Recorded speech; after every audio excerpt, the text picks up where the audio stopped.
frecuencia, más aún en pacientes hospitalizados.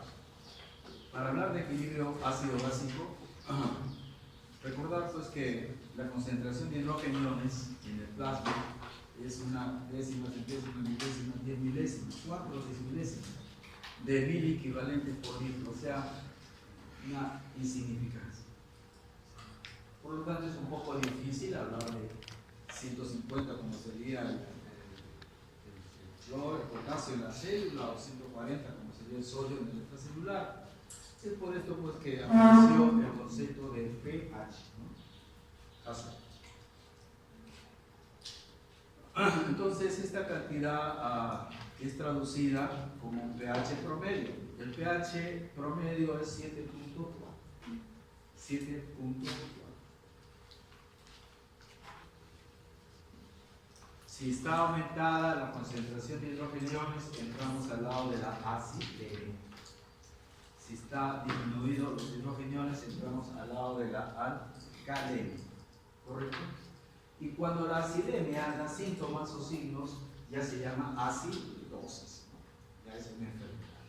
Y cuando igualmente la alcalemia da los síntomas, entramos en la alcalosis.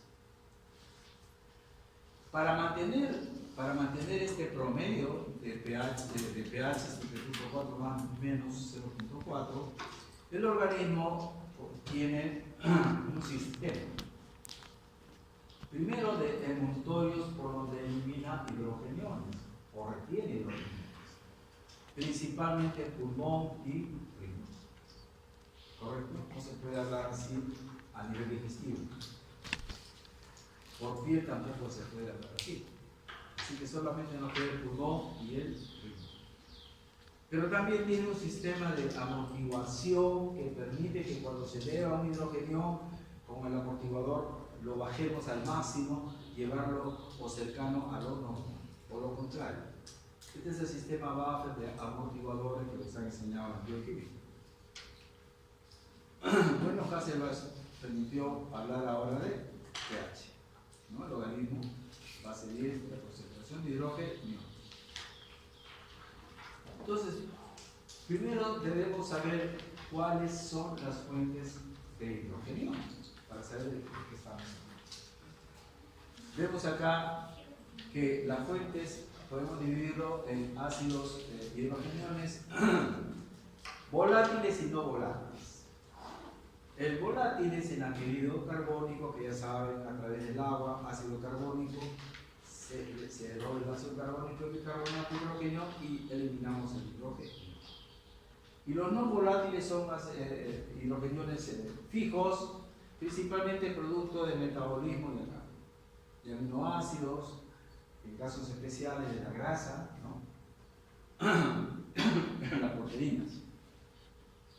¿Cuánto eliminamos por el pulmón? Promedio de 12 a 15.000 miliequivalentes de hidrógeno en 24 horas de reposo. Y la cantidad. ¿Y cuánto eliminamos por el riñón? Promedio. Te dije antes, 80, 70, 80, a veces 100, depende de la dieta, ¿no? ¿Qué diferencia entre 80 y 100.000 equivalentes en 24 horas a 13.000, 15.000 equivalentes, ¿no? Por el pulmón? Entonces tenemos fuentes endógenas y obviamente exógenas. Las endógenas de mayor frecuencia de producción es justamente la producción de ácido láctico. ¿Cuándo producimos más ácido láctico? Porque siempre producimos un poquito. Pero ¿cuándo aumenta la producción de ácido láctico? Cuando hay hipoperfusión que lleva a hipoxia. Y por lo tanto el metabolismo aeróbico se convierte en anaeróbico. ¿Correcto? Ya se usa lactato como fuente de energía y sale el ácido láctico, que es hidrogenio. ¿En qué casos tenemos producción de ácido láctico que produce acidosis metabólica? A la cabeza, lo más frecuente, shock. ¿Y cuál de los shock? Shock séptico, todos los días. Shock séptico. Un parámetro de acidosis metabólica En este caso es justamente la presencia de ácido láctico. Tanto así que en los aparatos que se hace gaseometría, el ALA, nos viene también el ácido ya más claro. Muy bien. También igualmente el ejercicio intenso. Pues. En el ejercicio intenso va a llegar un momento que hay una brecha, hay una diferencia entre lo que necesita el organismo y lo que le llega a través de la sangre, que es el oxígeno. Hay disminución de ello y por lo tanto entramos en acidosis. La carne de los toros que son muertos en las corridas estas, previo a que lo maten al toro, el ejercicio que hace, el hipovolemia, pobrecito, el estrés y todo, es una carne que no se usa porque tiene mucho ácido, no se usa para la comida, ¿no? Cuando se trata de grasas, por X razones que no tengo energía, ejemplo la diabetes, entonces se producen estos dos ácidos, el epidroxibutírico y el ácido acético. ¿En qué casos aparece esto? Cuando se usa fuente de grasa. ¿Y cuándo aparece esto? Cuando ya nos hemos comido los carbohidratos que dan la glucosa. ¿En qué casos? El diabético descompensado. ¿En qué casos? En el ayuno prolongado. Más de 48 horas con eso ya producir y tener cuerpos cetónicos en la orina. Entonces la presencia de cuerpos cetónicos, primero han almorzado, comido bien, no, 3 días que no como, puede ser eso. Y la otra es diabetes.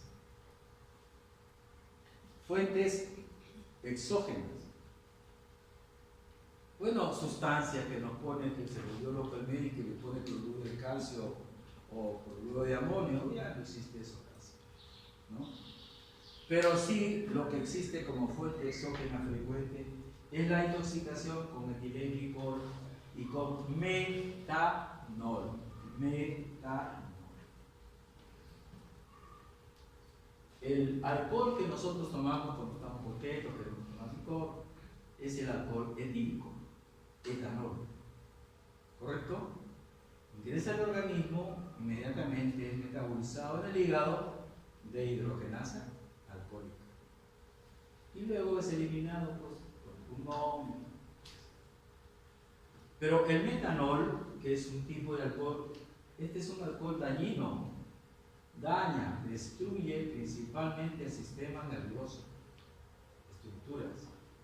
Y obviamente produce, entre comillas, cualquier cantidad de hidrógenos. ¿Cómo lo produce? Igual, entra el metanol, es metabolizado por la dehidrogenasa alcohólica y esto va a llevar a la producción al final de ácido fórmico,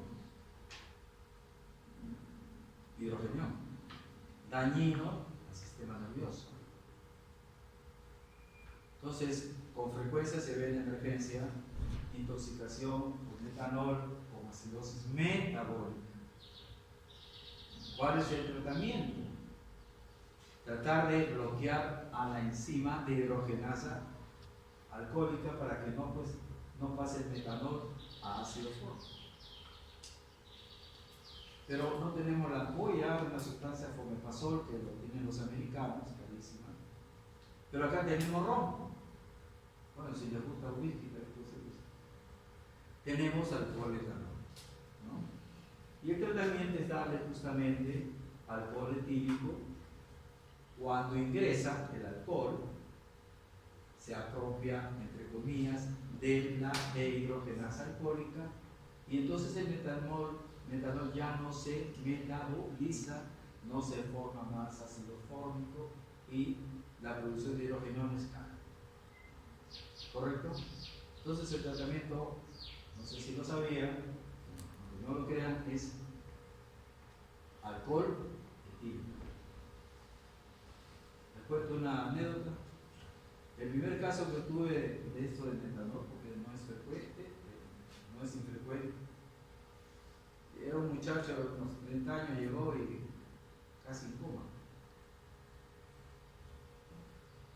con una respiración de pulmón, ¿no? Y cada el aliento que botaba pues era alcohol. Entonces ahí estaba ya el diagnóstico, una AGA inmediatamente, la arteria, acidosis de casi 6.9, 7, algo así, muriéndose. Dicen que los límites de la vida son 100, 6.9. Bueno, como era peor, no vive. Bueno, los otros análisis normales, diagnóstico y intoxicación, ¿no? Tratamiento, le digo al interno, me acuerdo de saber. Oye, dile que compre un ron de frente, de cantina. Sí, justamente eso se necesita. ¿Verdad? Yo digo, mientras yo voy trabajando la sonda nasogástrica, lo que me traiga la enfermera, qué sé yo, para hacer. Así que el interno agarró la receta, escribió ron, una botella. Y ya la receta estaba con mi sello. Entonces, ya se imaginan ustedes, cuando le entrega al familiar, señora, acá está la receta, ¿qué doctorcito? Acá está, por ahí comprar. ¿Ron? ¿Qué es esto? Explicarle a la señora, su paciente grave se está muriendo, casi en coma, y decirle que el ron y toda la explicación que les esté dando. No, querido. Y ahí viene entonces ya la parte, la decisión que a veces ustedes alguna vez van a tener que tomar aún en contra, aunque no esté escrito. Porque no se puede dar nada al paciente si no hay consentimiento del paciente o de la familia. Esa es una ecuación. Hicimos la chanchita, como siempre, ¿no? Y acá el hospital está bien. Compramos ron y ya fue el mismo interno y aporte de ron. Voy a comprar más caro cualquier ron.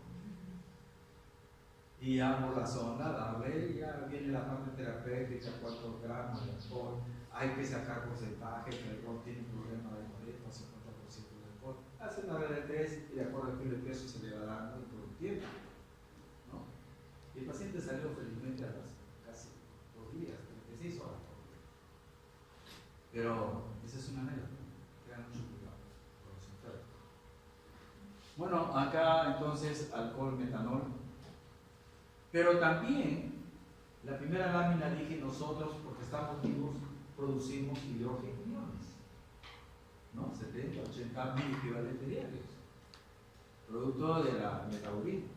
Pero ¿qué pasa si no tengo un riñón apropiado? Tengo una falla renal. Ya no elimino esos 80 mil equivalentes de hidrógeno y iones. Y se va acumulando y entro en acidosis metabólica, pero en este caso por falla renal. Es el síndrome urémico. Síndrome urémico. ¿Correcto? Eso por un lado. Pero han visto ustedes que el pulmón elimina 13.000 equivalentes.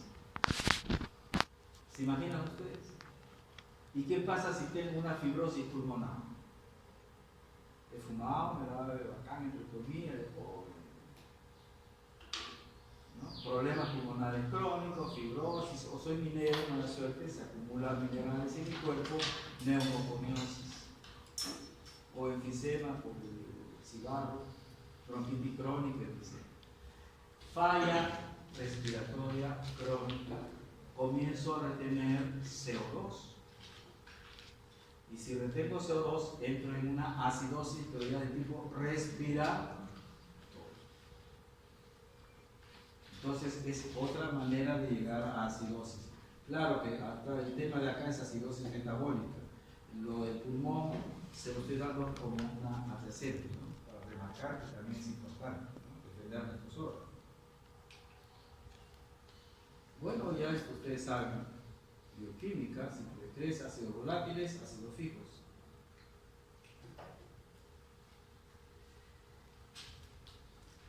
Entonces quedamos que aquí están las concentraciones, el pH, ¿no? Y vemos pues que el aumento de hidrógeno es acidosis y lo contrario al alcalosis.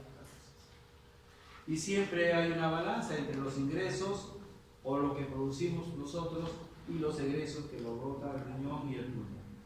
Hay un promedio de un equilibrio, ¿no? Bueno. ¿Qué sucede cuando nos sentimos invadidos por hidrogeniones? aparece este sistema que lo tenemos por naturaleza. Este sistema de buffer lo tenemos en el plasma, o sea, en la sangre, lo tenemos en el intracelular, ¿no? O sea, el sistema buffer. ¿En qué consiste un sistema buffer? ¿No? Es un par de sustancias, un ácido y un álcalo, ¿no? El objetivo es disminuir al máximo esta alteración de hidrógeno. Generalmente no lleva a motivar de tal manera que el pH sea 7.4, pero tiende a llegar a 7.4. Si es acidosis 7.35, 7.36, por ahí. Y si es alcalosis 7.45, ¿no? Cuando lo llega a lo normal, más bien hay que sospechar que hay problema mixto de estos problemas ácidos. El amortiguador en la célula principalmente está dado por la presencia de fosfatos y proteinatos. Y en la sangre, a la cabeza, es el bicarbonato. También hay hemoglobinato en el glóbulo rojo y proteínas. Estos son los sistemas amortiguadores. Ahora, aumenta o baja el hidrogenio. Inmediatamente actúa los sistemas buffer que están en el plasma. Y casi inmediato, segundos después, obviamente, los sistemas que están en el intracelular y también pulmón. ¿Y cuándo actúa el riñón? Ese tipo es más lento. 6, 8, 12 horas. Para que haya efecto. Bueno, un amortiguador es un sistema de un anión, un catión.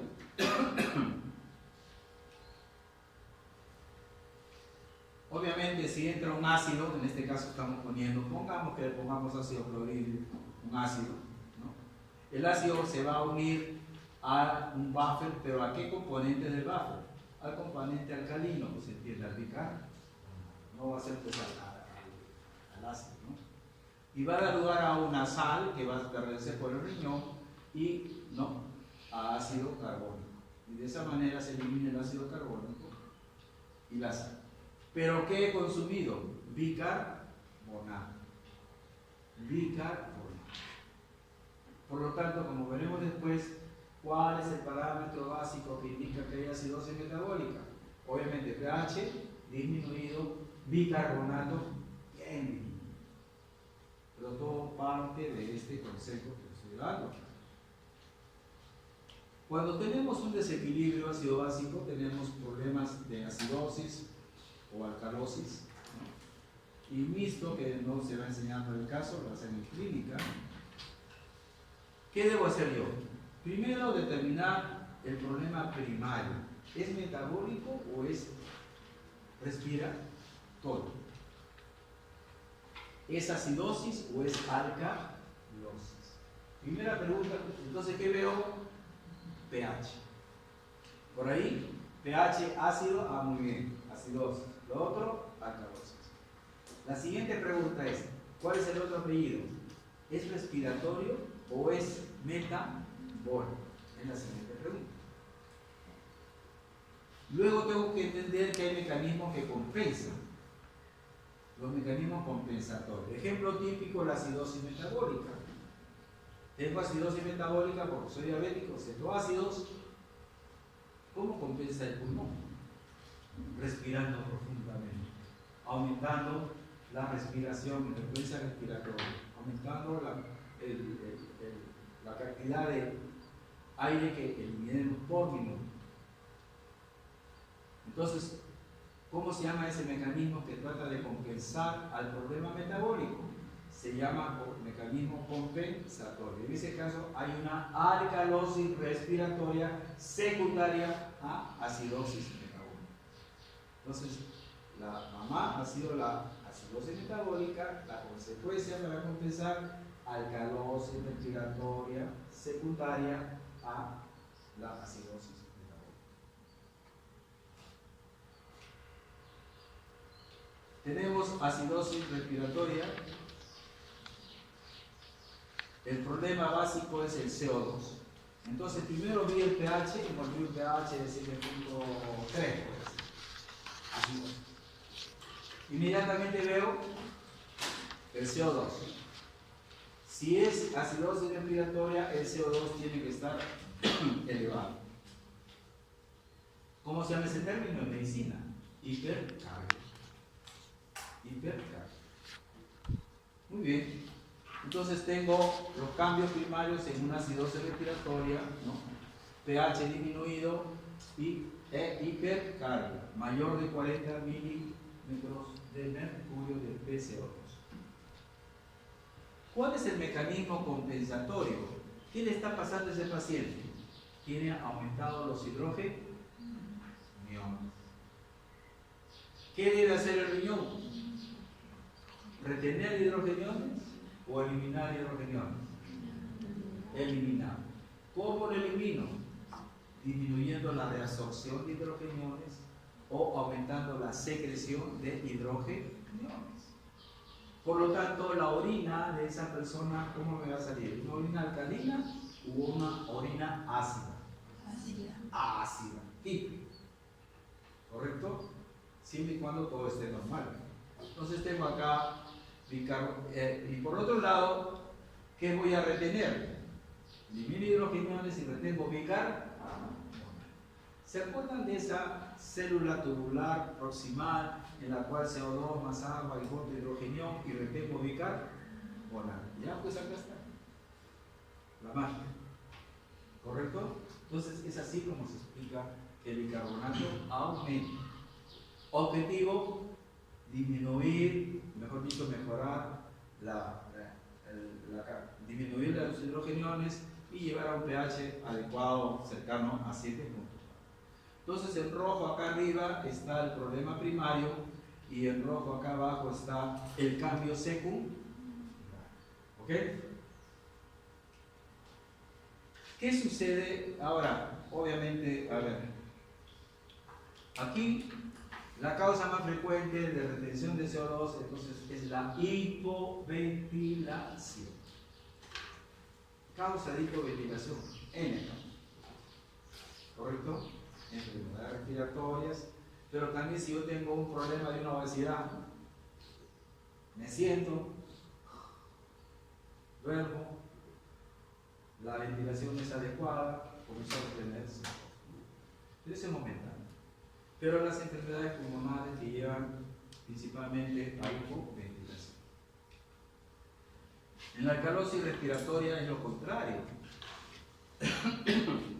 En la alcalosis respiratoria el problema acá es primario, que yo expulso más CO2. Ejemplo, una persona ansiosa, una persona hipertiroidea, está con una respiración de 20, 22, 26 por minuto, ¿y qué le pasa? No tiene fiebre, no ha hecho ejercicio y tal. ¿No? El hipertiroideo tiene aumento del metabolismo, todos lo sabemos. Por lo tanto, se aumenta la producción de CO2. Y por lo tanto, necesito respirar más pues, para eliminar ese exceso de CO2. ¿Explicaba la situación? Muy bien. Entonces, aquí en la alcalosis respiratoria número 1, para que sea alcalosis, pH mayor. Y para que sea respiratoria, PCO2 menor de 40, porque estoy hiperventilando. El anterior era hipoventilación, retención de CO2. Acá es hiperventilación, disminución del CO2. En este caso, si estoy en alcalosis, ¿qué le está faltando al paciente? Hidrogeniones, ¿verdad? Porque estoy en alcalosis. ¿Qué debe hacer el riñón? Si le está faltando hidrogeniones, retiene hidrogeniones, ¿no es cierto? Retiene hidrogeniones.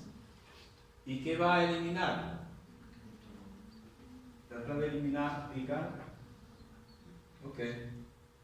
Entonces, eso explica por qué el paciente en cambio secundario, el bicarbonato está disminuido. Entonces, no es para correr, es entender cuál es la fisiología, la fisiopatología.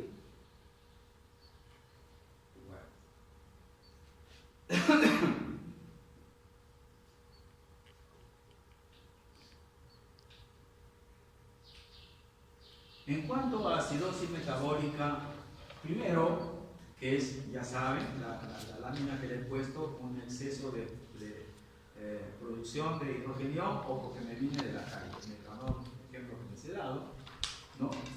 El cambio primario va a ser un pH obviamente disminuido y lo que nunca falta es el bicarbonato disminuido, porque el bicarbonato, el buffer del bicarbonato buffer es usado para tratar de amortiguar a los hidrogenios que están elevados. Por lo tanto, bicarbonato se va a hacer. Ahora, ante esta situación y teniendo un riñón normal, ¿qué debe hacer el riñón? Tiene que tratar de eliminar hidrogeniones. Se están muriendo. Voto los hidrogeniones. Pero acuérdense que la respuesta no es inmediata, ¿no? Son 6, 8 horas. Y por lo tanto, demora un poco, pero la idea es que por un lado, el exceso de hidrogeniones va a estimular al centro respiratorio. ¿Por qué? Hidrogeniones, quimioreceptores periféricos, quimioreceptores centrales, centro respiratorio y aparece la hiperventilación. ¿Cuál es el objetivo de la hiperventilación? Eliminar CO2. Y de esa manera estoy eliminando hidrogeniones. Entonces, típico es el paciente que está en acidosis por pulso sensorio y el tipo está hiperventilando. ¿Cómo se llama esa respiración secundaria a la acidosis metabólica? Respiración de Kussmaul, termina en doble L. Ya eso es obligación que ustedes sepan.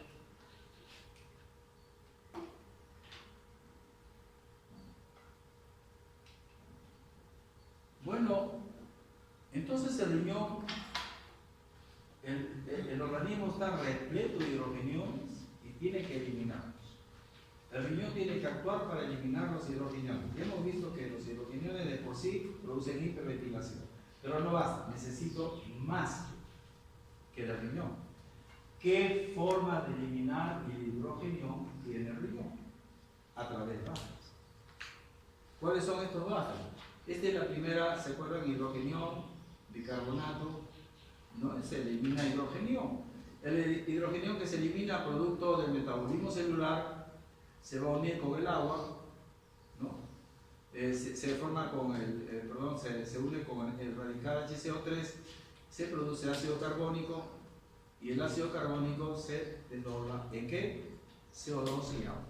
El agua sigue por el tubo, por la luz tubular y el CO2 es reabsorbido. Acuérdense que el CO2 es en la casa, ¿no? Libre por todo el organismo. Va a servir como mayor fuente para eliminar más hidrogenión. Por otro lado, existen sales que van a permitir que se filtre sodio. Acá tenemos el fosfato, ¿no? Disódico, o sea, un hidrogenión y dos sodios. Fosfato disódico. Así se filtra, producto del metabolismo. Muy bien, con este fosfato, ¿qué va a pasar? El intercambio de hidrogenión con un sodio del fosfato. ¿Y qué va a quedar? Fosfato ácido de sodio, el PO4H2N. PO4H2. Como es H2, es ácido.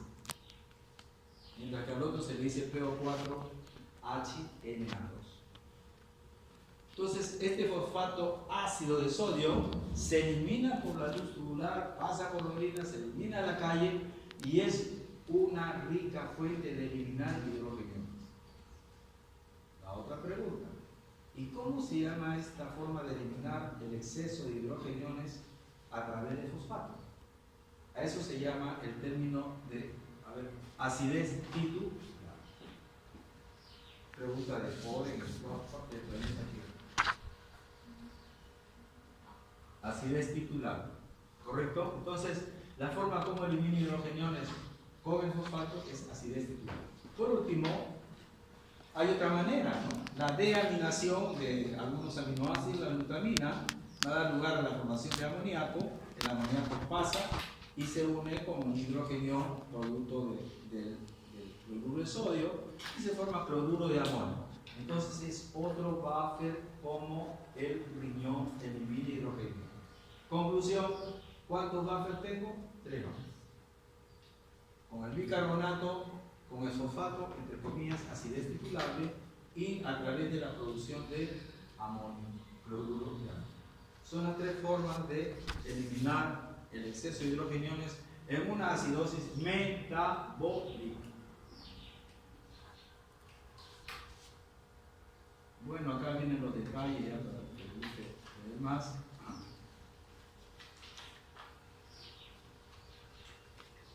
Entonces miren los cambios secundarios que se originan. Miren ustedes, una orina ácida. 2, en la orina tengo una acidez titulable por las nubes, fosfato, ácido de sodio. Y 3, tengo amonio, cloruro de amonio. Obviamente esto es ácido y comienzo a retener bicarbonato, que es lo que nos está faltando. ¿Correcto? Antiguamente, cuando no había acidosis metabólica, no había todavía tanto conocimiento, y entonces tratábamos de mejorar rápidamente el pH y ayudarlo con bicarbonato.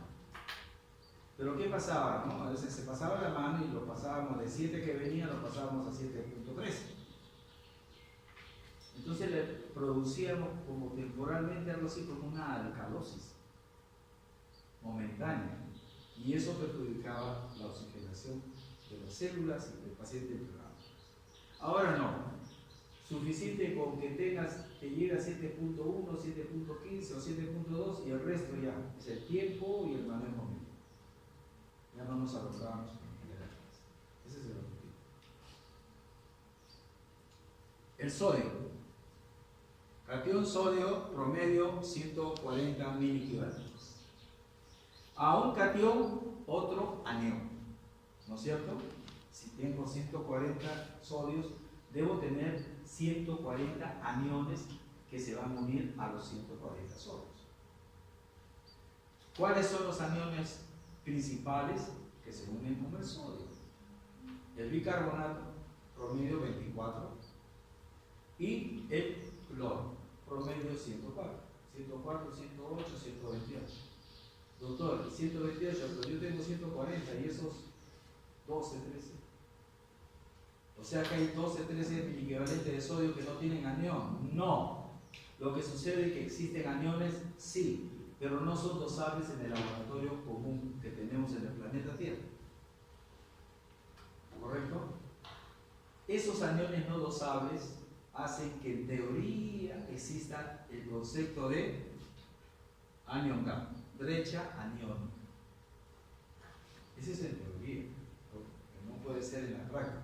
140 cationes, 140 aniones. Entonces acá está expresado. Tengo el cloro, tengo el bicarbonato, pero este lila, esto es lo que queda de sodio, que aparentemente no tiene aniones. Sí tiene, pero nadie dosa pues en el laboratorio rápidamente fosfatos, sulfatos. No se puede.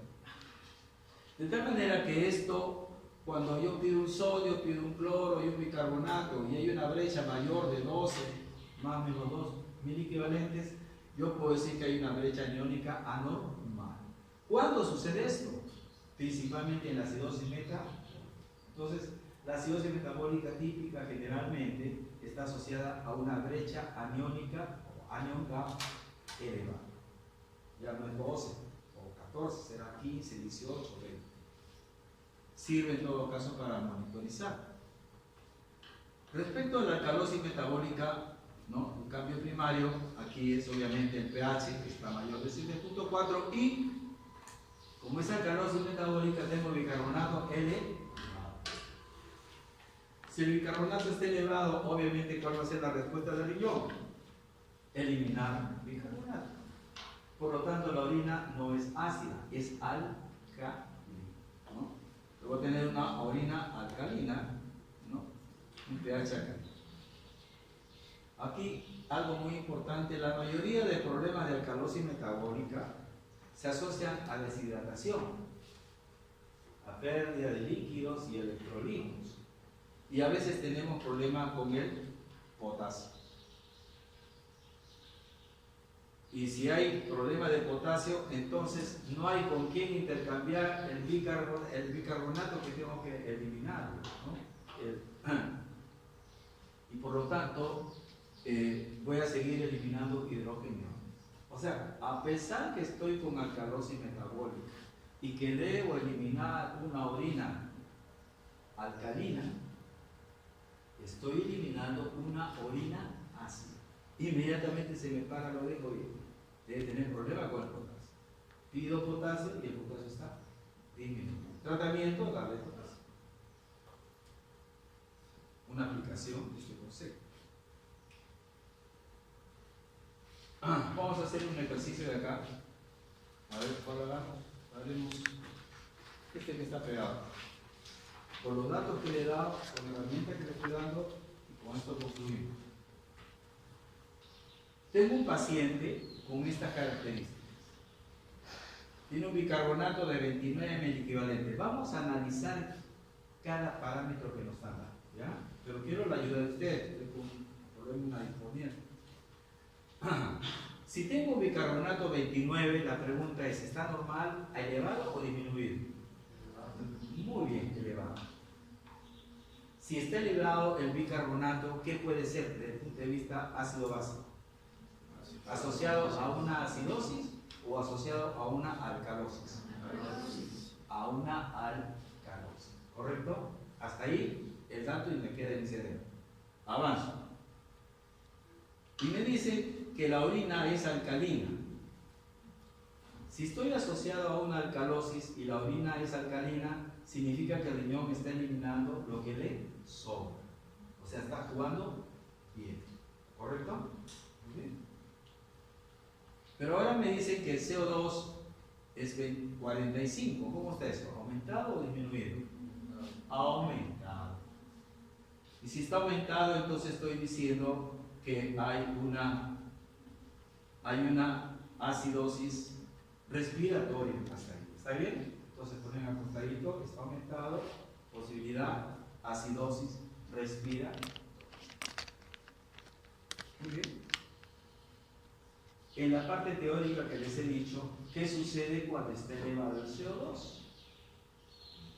También va a estar elevado el bicarbonato. Por esa ecuación famosa CO2 más agua, ácido carbónico, CO2, agua, hidrógeno, bicarbonato. Por lo tanto, estoy explicando por qué el bicarbonato está elevado, porque está elevado el CO2. Entonces, hasta aquí deduzco que esto no es una acidosis, perdón, no era una alcalosis como fríamente lo veía como bicarbonato elevado, sino que esto es un problema de una acidosis respiratoria que ha producido un aumento de bicarbonato, ¿no? Entonces vean ustedes cómo se explica. Por lo tanto, vienen las preguntas. ¿Cómo está la reabsorción de bicarbonato en la orina, o sea, por el riñón? ¿Está aumentada o está disminuida? ¿Cómo debe estar la reabsorción de bicarbonato? Si estoy ante una acidosis respiratoria, ¿cómo debe estar la reabsorción de bicarbonato? Aumenta. Y eso lleva a que el bicarbonato en la sangre esté aumentado. Miren, ¿cómo se explica? Esto es física. En este paciente, ¿cómo está el pH?